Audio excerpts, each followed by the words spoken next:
வணக்கம் friends, welcome to Vidya's cooking channel. நான் வித்யாலக்ஷ்மி. இன்றைக்கி உங்களுக்கு ஒரு அருமையான பஞ்சாமிர்தம் ரெசிபி செஞ்சு காமிக்கிறேன் ஃப்ரெண்ட்ஸ். சுவாமிக்கு நெய்வேத்தியம் ஒரு 5 நிமிஷத்தில் நம்ம தயார் பண்ணிடலாம். ஜஸ்ட்டு வாழைப்பழம் நம்ம தோல் உரித்து கட் பண்ணிக்கணும். சில ட்ரை ஃப்ரூட்ஸ் நம்மளுக்கு என்ன இருக்கோ வீட்டில் அது யூஸ் பண்ணலாம். நம்ம பச்சை கற்பூரம் தேவைப்படும்.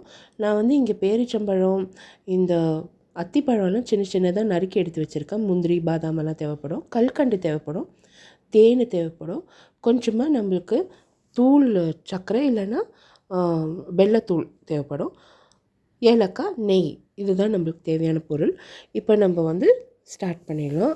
வாழைப்பழத்தில் இந்த கல்கண்டு சேர்த்துக்கலாம். அடுத்து தூள் பண்ணி வச்சுருக்க வெல்லத்தூள் சேர்த்துக்கலாம். ஏலக்காய் சேர்த்துக்கலாம். ஏலக்காய் நான் தட்டி சேர்க்கல, ஏன்னா எங்கள் ஹஸ்பண்டுக்கு அது பிடிக்காது. ட்ரை ஃப்ரூட்ஸ் உங்களுக்கு என்னென்ன இருக்கோ நீங்கள் அதை சேர்க்கலாம். பச்சை கற்பூரம் நான் சேர்த்து ஃபஸ்ட்டு இதை நான் மிக்ஸ் பண்ணிடுறேன். மிக்ஸ் பண்ணிவிட்டு அதுக்கு அடுத்து நம்ம தேன் ஊற்றி நல்லா ஒரு முறை கலந்து, நெய்யும் சேர்த்து ஒரு முறை நல்லா எல்லாத்தையும் கலந்து நம்ம நெய்வேத்தியம் இந்த மாதிரி தயார் பண்ணி சுவாமிக்கு வச்சு பூஜை பண்ணோம்னா அவ்வளோ நல்லாயிருக்கும். குழந்தைங்கள்லாம் கூட ரொம்ப விரும்பி சாப்பிடுவாங்க. நீங்களும் ட்ரை பண்ணுங்கள். பஞ்சாமிர்தம்ன்றது ஒரு ரொம்ப விசேஷமான ஒரு பொருள்.